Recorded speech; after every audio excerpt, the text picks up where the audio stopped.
नमस्कार दोस्तों, महाभारत के पात्रों की श्रृंखला में आज हम बात कर रहे हैं महाभारत के प्रमुख पात्र महान धनुर्धारी अर्जुन के जीवन परिचय के विषय में। दोस्तों, महान धनुर्धारी अर्जुन के जीवन परिचय का यह 9वां भाग है। अगर आपने इसके पहले के सभी भाग अभी तक नहीं देखे हैं तो कृपा कर पहले आप उन भागों को देखिएगा, जिससे आपको महान धनुर्धारी अर्जुन के जीवन परिचय को समझने में ज्यादा आसानी होगी। दोस्तों, आज हम जानेंगे महाभारत युद्ध में अर्जुन द्वारा दिखाए गए पराक्रम के विषय में, और साथ ही साथ हम जानेंगे कि किस प्रकार अर्जुन ने पितामह भीष्म को परास्त कर उनको बाणों की शैया पर लिटाया था। तो चलिए शुरू करते हैं। महाभारत के युद्ध में भीष्म पितामह कौरवों की सेना में प्रधान सेनापति थे।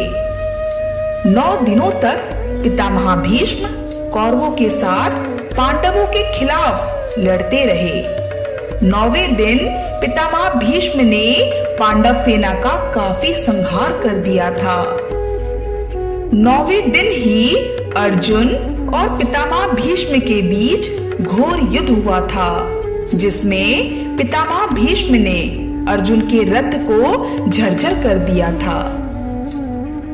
पितामह भीष्म के रहते पांडवों की विजय असंभव थी, क्योंकि पितामह भीष्म ने हस्तिनापुर के महाराज धृतराष्ट्र को ये वचन दिया था कि उनके रहते उनके पुत्र व कौरवों को कोई हानि नहीं होगी।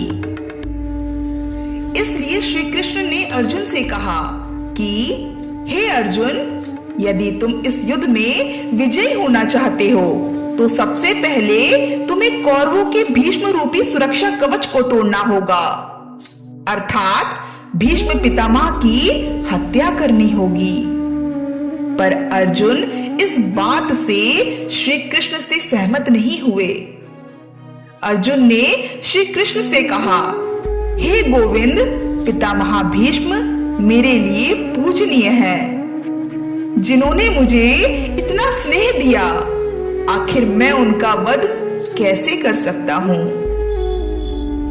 तब श्री कृष्ण ने अर्जुन से कहा, हे अर्जुन, धर्म की स्थापना करने के लिए तुम्हें ये करना ही होगा। इस युद्ध भूमि में सभी तुम्हारे अपने ही हैं, पर धर्म की स्थापना करने के लिए तुम्हें अपनों का रक्त बहाना ही होगा, क्योंकि यदि पितामह भीष्म यूं ही युद्ध भूमि में खड़े रहे तो उनको ज्यादा समय नहीं लगेगा पांडव पक्ष को समाप्त करने में, और यदि कौरव पक्ष की विजय हुई तो धर्म की स्थापना असंभव है। ये महाभारत का युद्ध हो ही रहा है धर्म की स्थापना करने के लिए। श्री कृष्ण के बहुत समझाने के पश्चात, उनके वचनों को सुनने के पश्चात अर्जुन पितामह भीष्म पर बाण चलाने के लिए सहमत हो गए। पर पितामह भीष्म को पराजित करना असंभव था, क्योंकि उनके पिता महाराज शांतनु ने उन्हें इच्छा मृत्यु का वरदान दिया था। इस पर पांडव घोर दुविधा में पड़ जाते हैं कि आखिर किस प्रकार पितामह भीष्म को परास्त किया जाए। फिर श्री कृष्ण ने अर्जुन से कहा, हे पार्थ, तुम्हें इतना सोचने की आवश्यकता नहीं है कि पितामह भीष्म को कैसे परास्त किया जाए, क्योंकि इस समस्या का हल स्वयं पितामह भीष्म ही तुमको बताएंगे। फिर श्री कृष्ण के आदेश अनुसार अर्जुन पितामह भीष्म के पास गए और उनकी पराजय का मार्ग उनसे पूछा। पितामह भीष्म ने भी खुशी खुशी अपनी पराजय का मार्ग अर्जुन को बता दिया, क्योंकि वो खुद भी पांडवों की विजय की ही कामना कर रहे थे, पर मजबूरन उनको कौरव पक्ष से पांडवों के विरुद्ध युद्ध करना पड़ रहा था, जिससे वो बिल्कुल भी संतुष्ट नहीं थे। फिर पितामह भीष्म के आदेश अनुसार अर्जुन ने अंबा का पुनर्जन्म रूप शिखंडिनी से सहायता मांगी, क्योंकि जब तक पितामह भीष्म के हाथों में अस्त्र होगा उन्हें परास्त कर पाना असंभव था।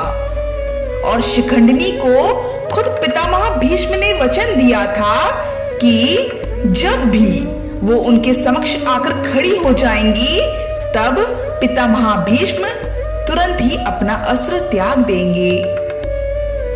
वचन अनुसार जैसे ही शिखंडिनी पितामह भीष्म के समक्ष जाकर खड़ी हो जाती है तो पितामह भीष्म अपना अस्त्र त्याग देते हैं और फिर शिखंडिनी अपना पहला बाण चलाकर पितामह भीष्म को घुटनों पर कर देती है।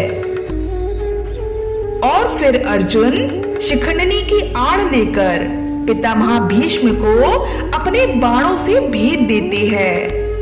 पर ऐसा करने से जितनी पीड़ा पितामह भीष्म को हो रही थी उससे 1000 गुना अधिक पीड़ा अर्जुन को हो रही थी। पर धर्म के हाथों अर्जुन भी विवश थे।